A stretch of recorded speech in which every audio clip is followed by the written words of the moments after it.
the airliner that makes supersonic travel a reality. Sleek and graceful, flying twice the speed of sound, a symbol of prestige with a perfect safety record. But 113 people will perish in just 120 seconds. Now, using cutting-edge computer technology, we reveal exactly what went wrong.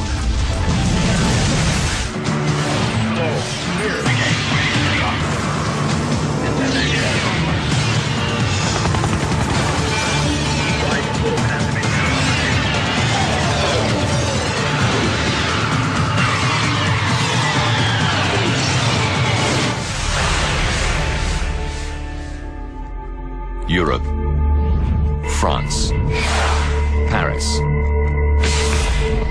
July 25, 2000, Charles de Gaulle Airport.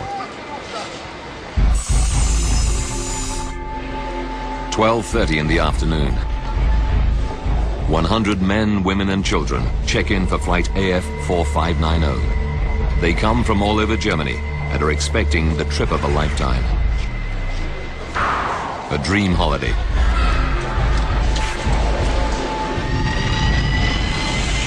It starts with a supersonic flight on Concorde to New York. Then a luxury cruise in the Caribbean. Concorde is a plane like no other, elegant, luxurious, and above all, super fast. Flying at more than 2,200 kilometers per hour, Concorde links North America to London or Paris in 3 3/4 hours.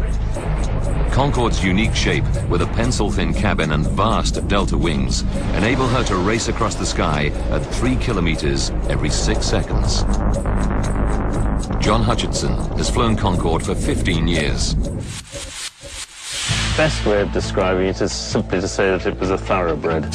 It was a beautiful, responsive, powerful airplane, like, I don't know, the Kentucky Derby winner, if you like.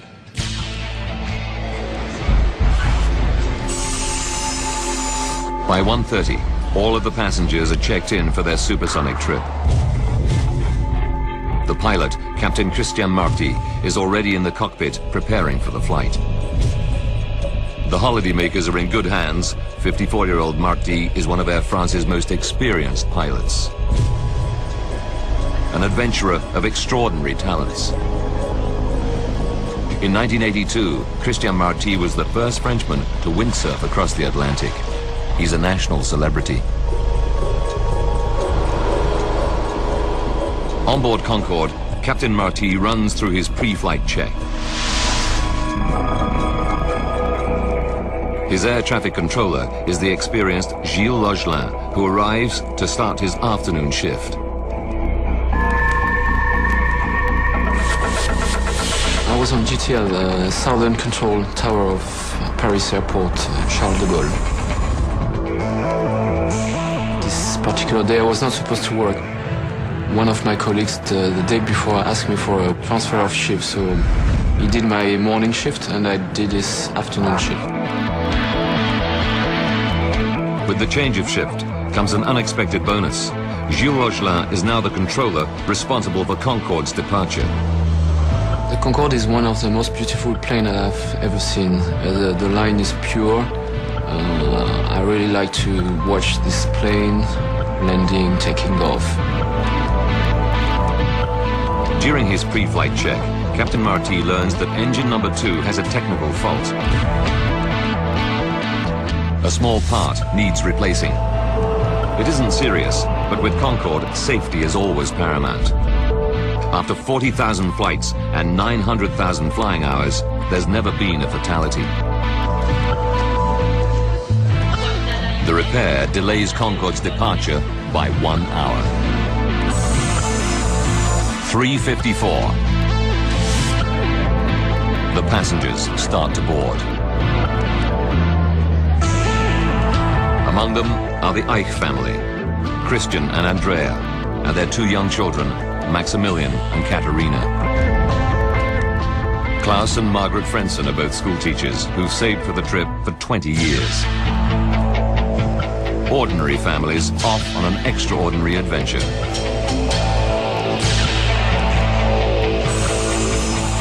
At 4:35 in the afternoon, Concorde is ready to depart. Anticipation on board mounts as the supersonic jet taxis to the runway. In the control tower, Gilles Logelin clears Air France Flight 4590 for takeoff on runway 26 right. It's 4:40 in the afternoon. So far, for passengers and crew, everything is normal. Captain Marty lines up the plane at the start of the runway, ready to release the power of Concorde's 4 Rolls-Royce engines. For senior pilot John Hutchinson, a moment like this is always special. As you open the throttles up to full power, you feel this huge surge of power in the small of your back as the airplane accelerates down the runway, and you just get the feeling that the one thing the airplane wants to do at that point is to get into the air as quickly as possible, into its natural environment.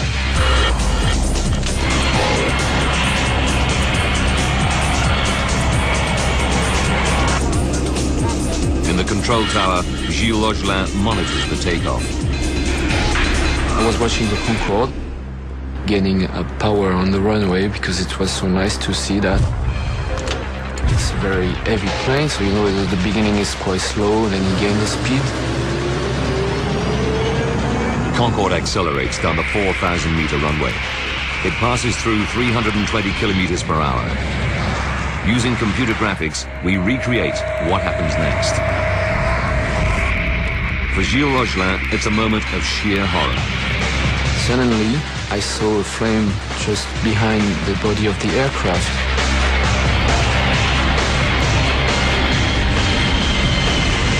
So I jumped on my mic to say, Air France 4590, you have flames behind you. Captain Marty cannot see the flames, but accelerating through 328 kilometers per hour, Concorde is committed to the takeoff.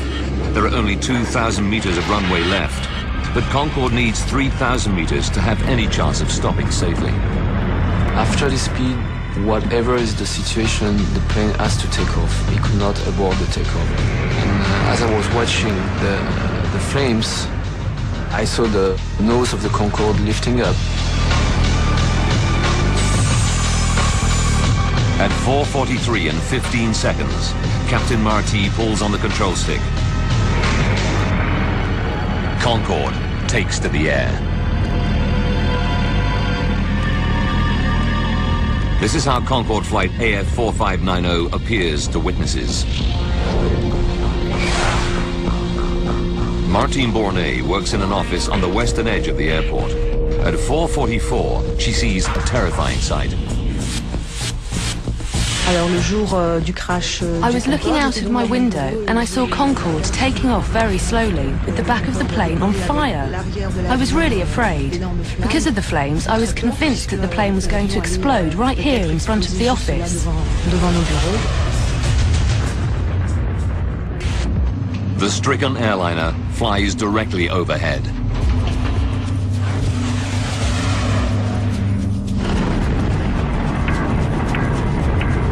Close by where Martine works, courier Emmanuel Vermignon is driving his van past the end of the runway. When Concorde went over, I had the window open and I was wearing a polo shirt. And I can tell you that the heat the plane was belching out melted parts of my shirt and gave me little blisters. I could really feel the heat on the ground. While Captain Marty struggles with the controls to gain altitude, out of his vision, flames engulf the left wing. The sickening sight is caught on camera by the wife of a truck driver. It is the only video footage ever captured showing Concorde on fire. It'll prove to be a vital link in the investigation.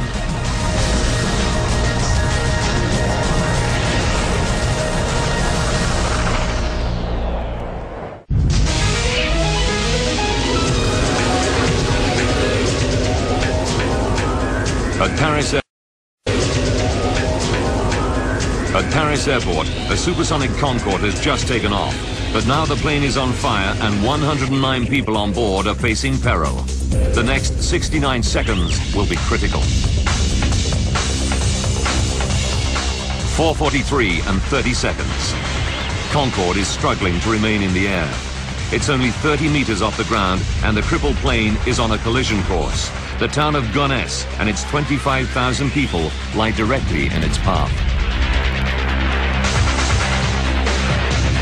Driving towards the petrol station she owns in Gonesse is Christine Turpin. I was returning home when I saw a plane. It was Concorde, with fire coming out of the back of it. I slowed down, and I saw the plane in flames. Captain Marty is running out of options. Concorde's left wing is disintegrating. Businessman Patrick Tess is directly in the plane's path. I was in my office talking to an agency. The window faces the runway, and I was interrupted by an incredible noise. It was Concorde. It was on fire, and it was listing violently.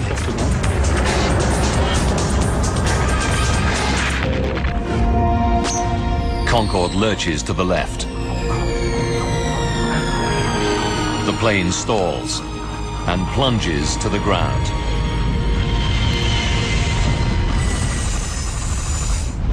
It's 4:45. It's the moment every air traffic controller dreads.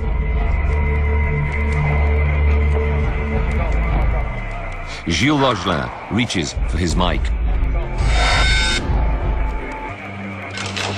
I've called the Air France and I said, Air France 4590, do you hear me? Air France 4590, me recevez-vous? I said it twice. Air France 4590, me recevez-vous? There was no answer.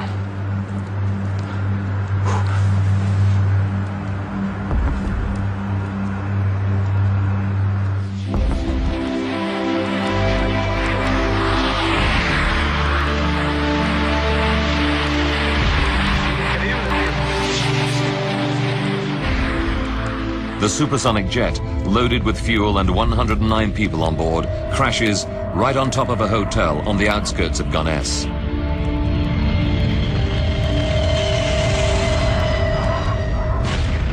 A terrifying fireball tears through the building. British teacher Alice Brooking has just checked into a first-floor room. So I went straight for the door of the room that I was in. Saw all the flames, saw there was no way out via the stairs. I leapt across the room, leapt across the bed to the window. Saw, luckily, that the receptionist was already down in the car park underneath me, and he just said, "You have to jump." At the same time, Christine Turpin also witnesses the explosion and fears the worst. It fell, and from where I was, I thought it had landed on the gas station. And I thought because my daughter and the girl who works for me were there, that they were all dead. As Christine Turpin drives in, a passenger armrest falls onto the petrol station.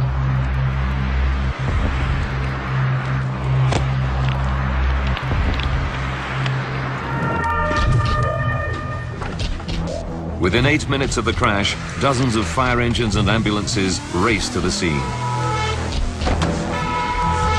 An appalling tragedy, not just for those on Concorde, but for those in the hotel. Regional Fire Chief Colonel Fabrice Chauvin leads the rescue. Whilst driving, there were many things going through my mind. The important thing for me was to divide the operation into two separate parts. One, the aircraft crash, extinguishing the fire and the rescue of any survivors. And two, organising treatment for the wounded before they're evacuated to hospital. The intensity of the fire is so great that it'll take 3 hours to bring it under control. As these TV news images show, the charred remains of the airliner and the hotel are unrecognizable. The rescue attempts are futile.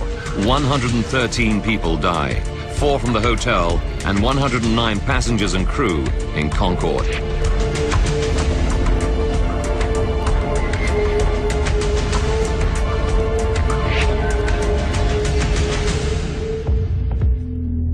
Three generations of the Ike family are wiped out.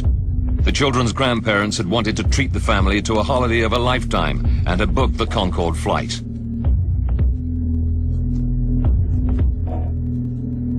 School teachers Klaus and Margaret Frenson had saved for 20 years to fly on Concorde.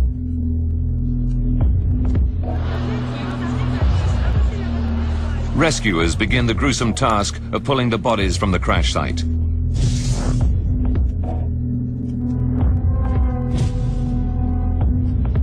One of the hotel workers to die is a 19-year-old student, Kenza Rashid.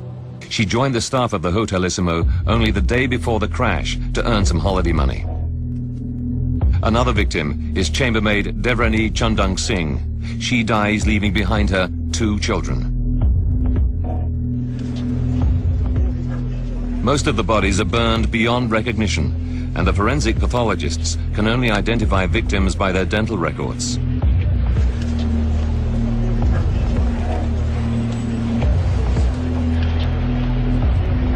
It's a harrowing time for the victims' relatives, like Jörg Meyer. One of the more difficult things was the identification of my father and his partner. One has to say, nothing much remains of the passengers after an air crash. That was difficult.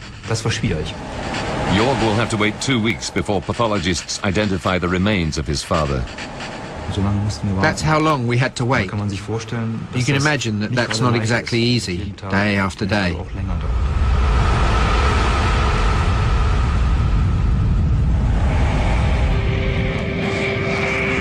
The crash takes everyone by surprise.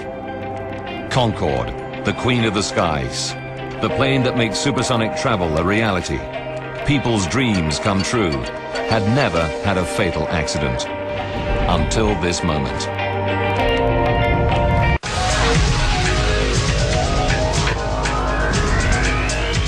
Now, by rewinding the events of that fateful day and by going deep into the investigation, we can reveal what really happened. Cutting-edge computer simulation will take us where no camera can go, into the heart of the disaster zone.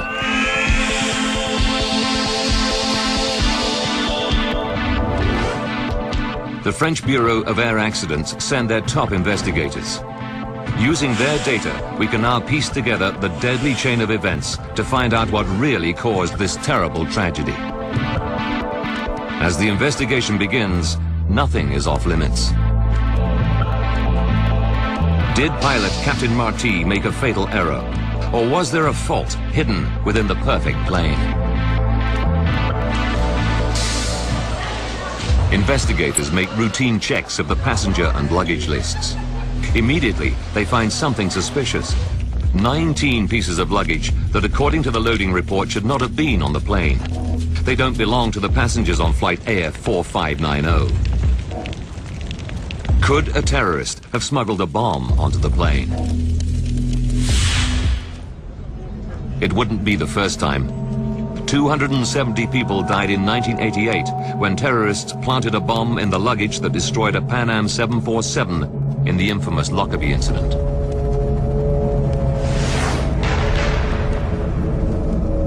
At Gonesse, investigators divide the Concorde crash site into a grid in order to make a meticulous search. They photograph and tag everything found in each section.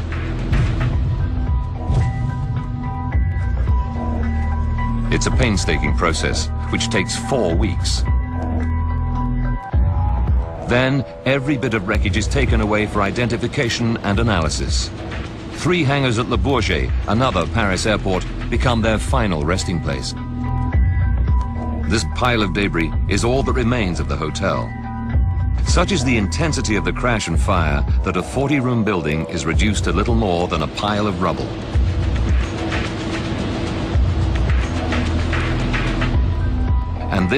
is what remains of Concorde.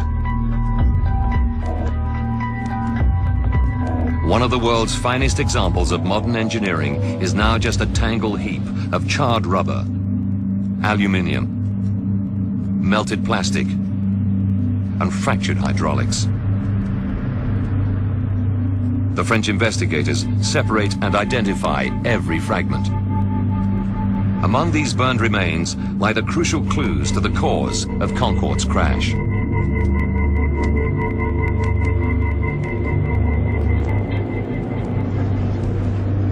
Within hours, the French Bureau of Air Accidents team recover the black boxes. These devices are carried on all airliners to record important technical data and, crucially, the pilot's conversation from the cockpit.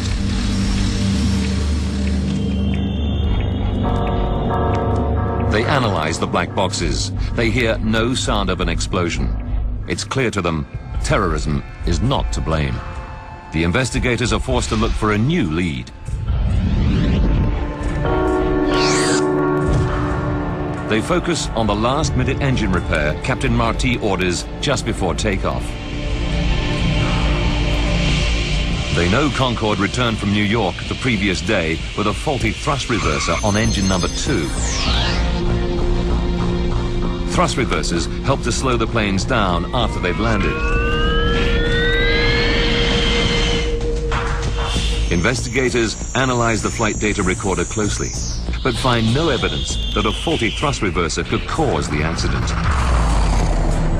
The pressure to find an answer increases. Until they do, the French authorities ground all Air France Concorde flights. The spotlight is now on the 120 seconds from the start of Concorde's final takeoff. Captain John Hutchinson has flown hundreds of Concorde takeoffs. Now, once you've lined up on the runway, the captain will then punch on the stopwatch and open the throttles fully. The captain's job is to keep straight down the runway. The co-pilot's job is to do the speed calls. And the flight engineer is sitting there and he's monitoring all the instruments. In particular, this bank of instruments here, which are the engine instruments.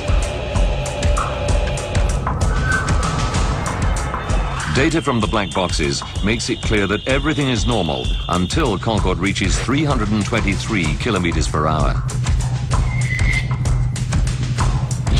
Concorde is now only 79 seconds from disaster.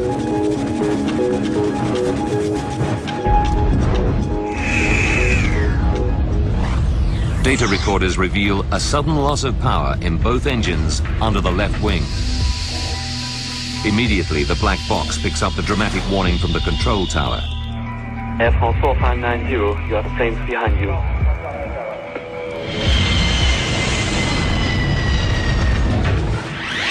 Despite the warning, pilot Christian Marty has passed the point of no return. There's not enough tarmac to stop safely. He has to take off. He pulled back on the control column to rotate the airplane up to its nose-up angle of 12.9 degrees. And he was having problems with the left-hand engines, not producing the power they should have. And he had been working very hard, trying to control the airplane, trying to get speed. But of course he was being overwhelmed by these problems on the left-hand engines. The engines become the new focus of the investigation. Why did they lose power at such a critical time?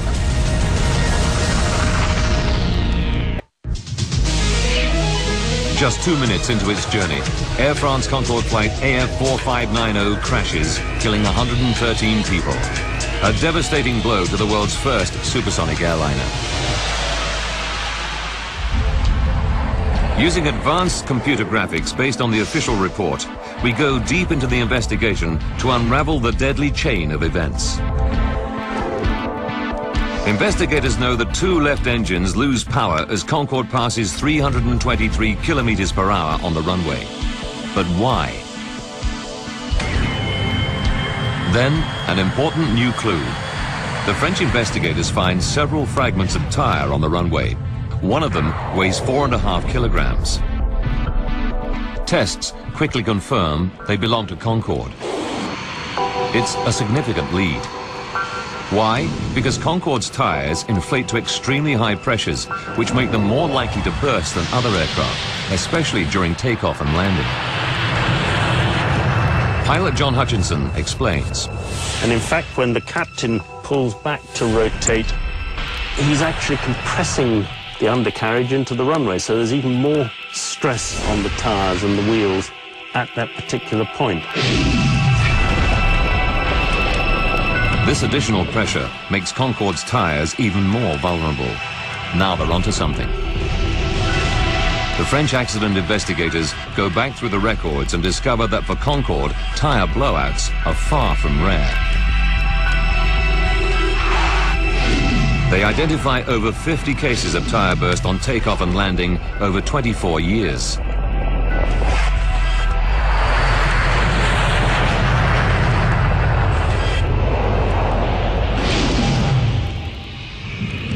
One of the worst incidents involved another Air France Concorde, this time at Washington's Dulles Airport in 1979. Bill Lightfoot was a passenger on Concorde that day.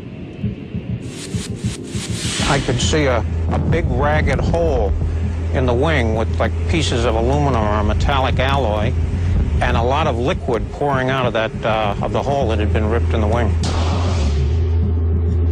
The official report into this accident found that the tire burst during taxiing. Then the exposed metal wheel got very hot and exploded just before takeoff.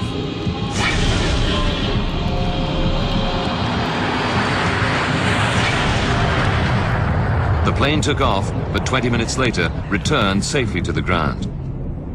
The plane survived this scare, but it caused a major overhaul of tire safety.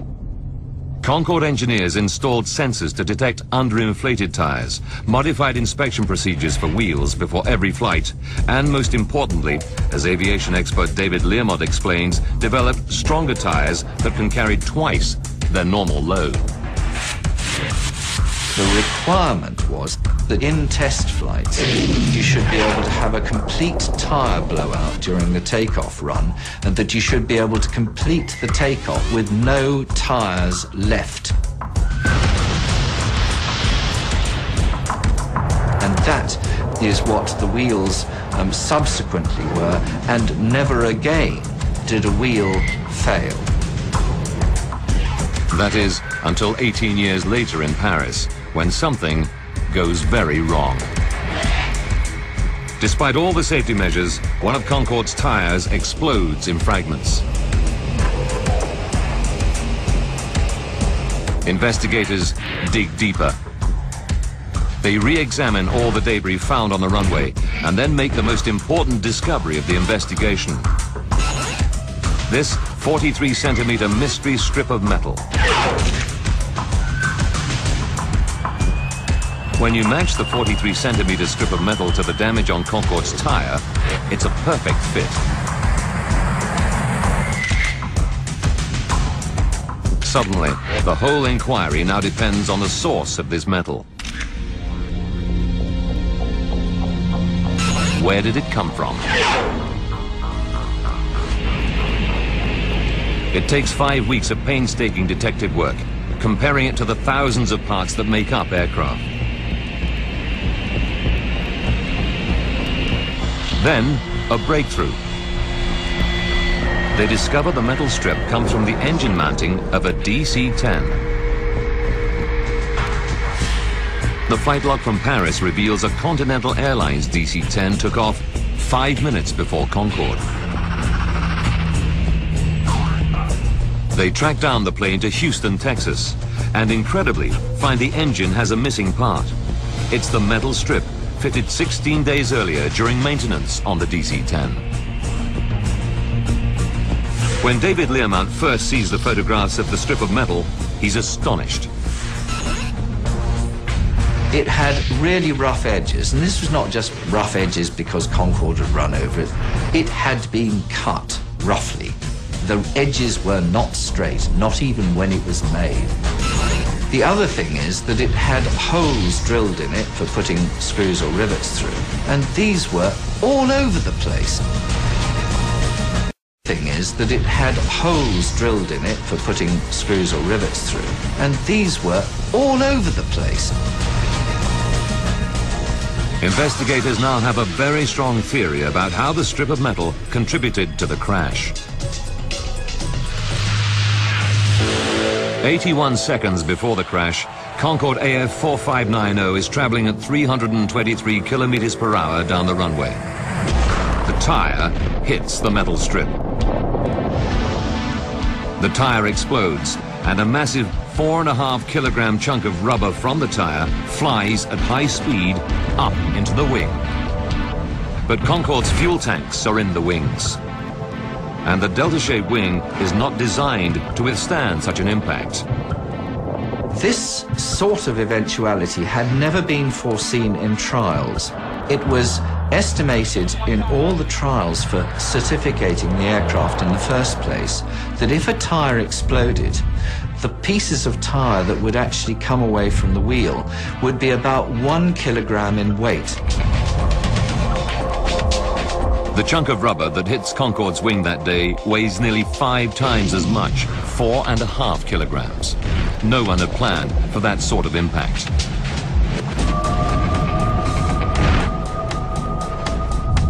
What's more, you can match the large rubber fragment of the tire with a dent on the wing.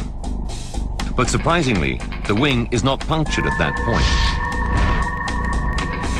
So, if the heavy chunk of rubber hadn't punctured the wing, what made the fuel leak out? The piece of tire which actually hit the wing and did the damage was so big and so flat that although it was so heavy, it didn't go through the wing at all. And it caused such a shock wave to go through the fuel that it actually blew a plug of wing tank skin outwards. The shock was that bad.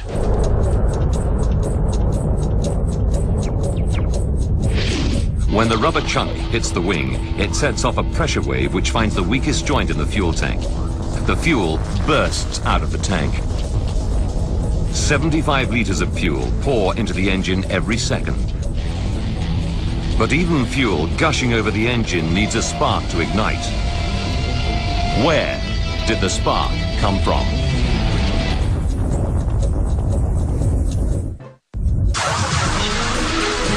Air France Concorde AF 4590 crashes after takeoff from Paris Charles de Gaulle Airport.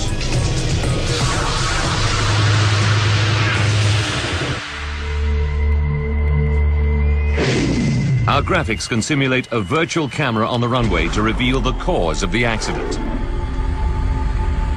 As the plane hurtles down the runway, a rogue strip of metal bursts a tire. 81 seconds before the crash, a heavy chunk of rubber flies into the fuel tanks. Fuel cascades over the engines.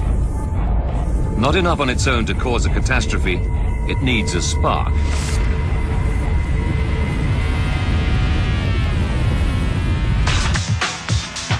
From the cockpit voice recorder, we know that the pilots have trouble with the landing gear on takeoff.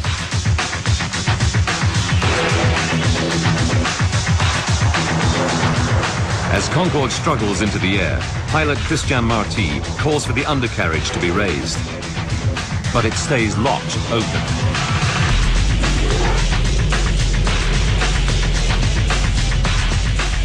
The only video footage ever taken of the doomed flight provides further evidence. It shows the undercarriage in the down position. What stopped the wheels from retracting? The most likely explanation can be seen in this computer simulation.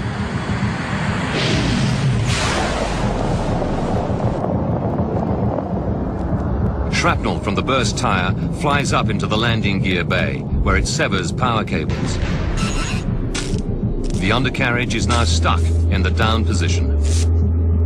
Worse still, the exposed wires are whipping around in the gale force airflow. If the exposed wires make contact, they'll spark. As fate would have it, they do. That contact ignites the leaking fuel, and at that moment, Concorde becomes a flying bomb.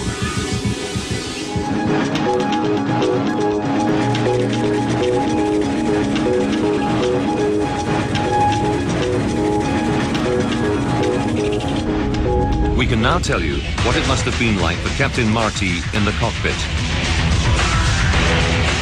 From the pilot's seat, he can't see the flames. All he knows is that Concorde is losing power in engine number 2 just at the moment of takeoff.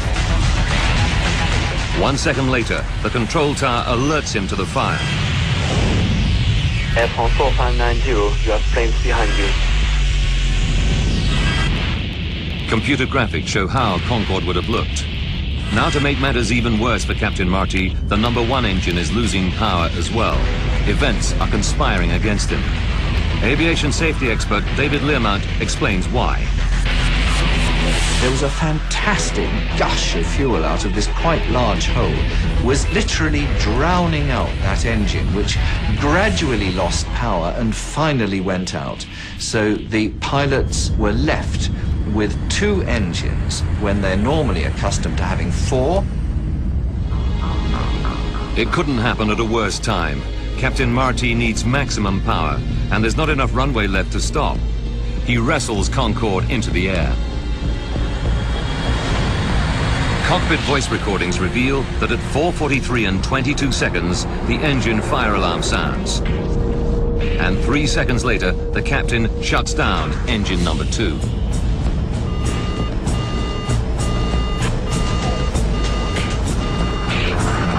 The drill for a fire warning is that you shut the engine down and cut off the supply of fuel to it to try and then fire the fire extinguisher of that engine to try and put the fire out. Concorde is now 53 seconds from disaster.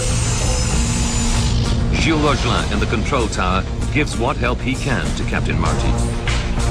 Do as you wish. You have priority to return to the field.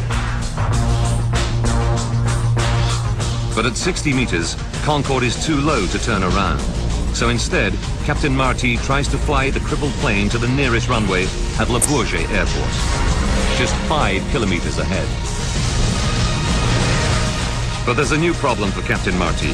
The fire is now so intense that Concorde's wing is melting and disintegrating.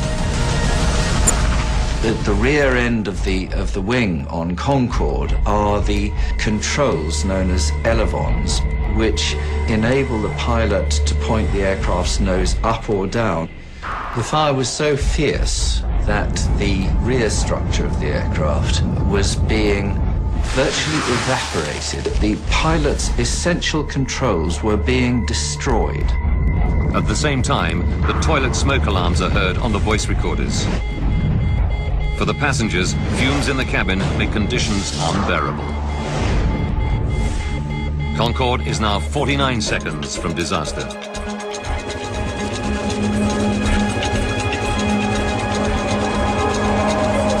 In the cockpit, Christian Marty battles with the controls, trying to gain speed and height. But he's being overwhelmed by the fact that the wing and its controls are disintegrating.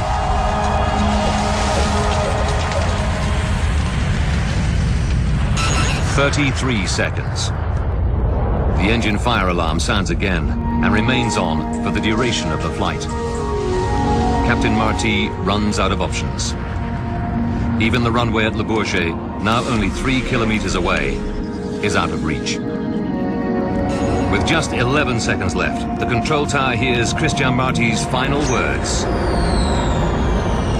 Too late. No time.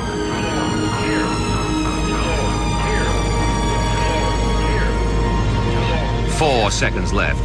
The plane dips below 15 meters. The final sort of act was the airplane reared up and heeled over into about 110 degrees of bank, so the airplane at that point became completely uncontrollable. 3 seconds. Concorde could no longer hang in the air. It stalls and begins to roll leftwards. A hotel lies directly beneath. The plane is about to come down.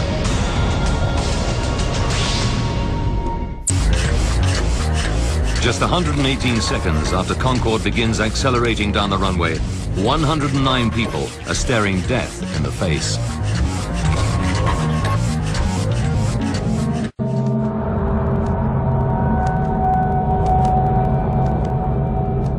Two seconds later, Concorde crashes into an airport hotel.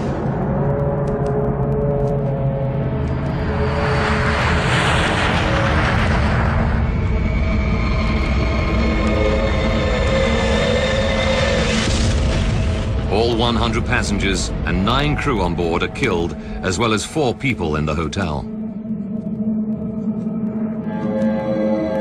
Air traffic controller Gilles Logelin started Concorde on its fateful flight, and he is a witness to those terrifying final seconds. I knew that everything was finished. I knew that that it was the confirmation of a reality that I didn't accept, in fact. And because until this moment, I still had the belief that it was not true, that it was not the reality. So it gave me the point, I think. It gave me the reality that it was over, that that's what could not happen has happened, that it was a real crash. Concorde, the world's only successful supersonic airliner, has its perfect 25-year safety record destroyed in just 120 seconds. It's a crash of unimaginable horror. The passengers had only a few seconds to prepare for death.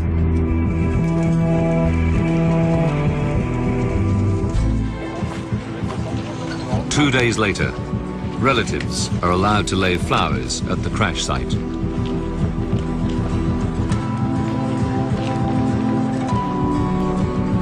Even today, they feel a deep sense of loss. Jörg Meyer's father died in the crash. I certainly miss him. He leaves a gap for me that cannot be filled. What makes it more terrible is the fact that he didn't die from a natural illness, but in a horrific accident. And he was plucked out of life in his prime. The disaster was also traumatic for those who survived from the town of Gonesse. Businessman Patrick Tess had a miraculous escape. He works directly next door to the hotel destroyed by Concorde. To this day, he's haunted by the events.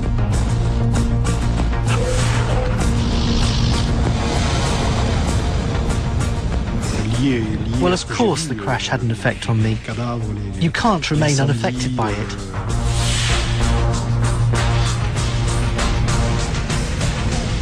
To see what I saw, the bodies, the fire, the injuries, it's awful. The smell of burning flesh is just terrible.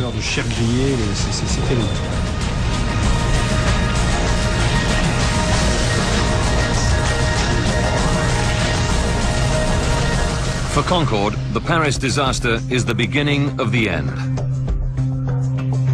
3 weeks after the crash, all Concorde flights are grounded. Air France and British Airways, the two airlines that fly Concorde, have to make major safety modifications. Tires are strengthened so that they remain functional even when punctured by a 30-centimeter blade. Engineers encase the fuel tanks with bulletproof Kevlar liners to resist puncture. And electrical harnesses in the main landing gear bays are reinforced.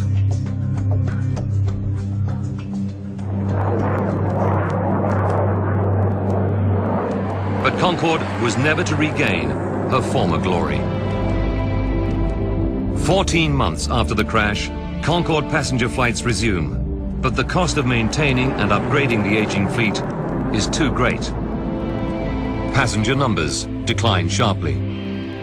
On the 24th of October 2003, Concorde carries passengers for the last time. The first era of supersonic passenger travel is at an end. Concorde is now just a museum relic.